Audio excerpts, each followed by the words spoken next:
What's happening, guys? It's Nate and Martin from Play Your Court. Today we're going to show you how and when to side shuffle. All right, we know that the side shuffle is an absolute must-have in the game of tennis, but how you do it and where you do it is really important. All right, so we're going to go over the basics first. Martin's going to show you how to do the side shuffle. Pay close attention because you might be doing it wrong. And then we're going to go over the parts of the court where you should be utilizing it and where you should avoid it. All right, so main thing with the side shuffle is trying to make sure that your feet are slightly outside of your hips and that your weight's kind of on the balls of your feet here. And now when you go to make this move, make sure you're pushing off of the outside leg, and that makes it a little bit easier to kind of stop and then work back into halfway decent position. So let's first talk about where we want to use the side shuffle. It's predominantly a recovery step, but there are times that you'll move out from center in order to play the ball with a side shuffle step. But it's not a true side shuffle. What's happening is the ball is coming to my right, hence it being a forehand.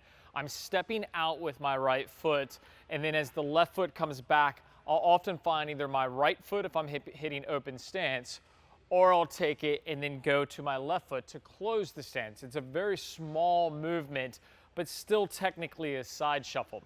But the side shuffle that most of us are familiar with is that once we've been pulled out, that we're side shuffling back to court. And we can see there just from that demonstration how long it took me back to get to center. So from the outer thirds, not appropriate. So where do we want to do it as far as a recovery is concerned? If I've hit a good ball cross court and I'm not going all the way back to center because I'm not worried about the ball going down the line per se, or I just want to split the difference, I want to side shuffle back to the middle of the deuce box. I want to split the difference. And this is where a side shuffle is really useful. All right, so that way, if by chance my opponent hits it down the line, I can still make a move to it, but I'm not overly worried about it. I'm just side shuffling to get back into a better position because more than likely the ball is coming back to the cross court. So what should I be using? If I can't use the side shuffle in the outer thirds, what should I be using? Well, that's a crossover step. And from here, as I get pulled out to this ball and I hit, I want to make sure that I cross over, and this is going to give me the ability to run if I need to get to the far side of the court, because my opponent doesn't have to hit it amazing. They can just hit it over to the ad court, and I'm so far away that I am going to have to sprint. But there we want to make sure that we're using a crossover step and not a side shuffle. Side shuffles are very inefficient for covering a lot of court. So in summation, use them to cover a little bit of court.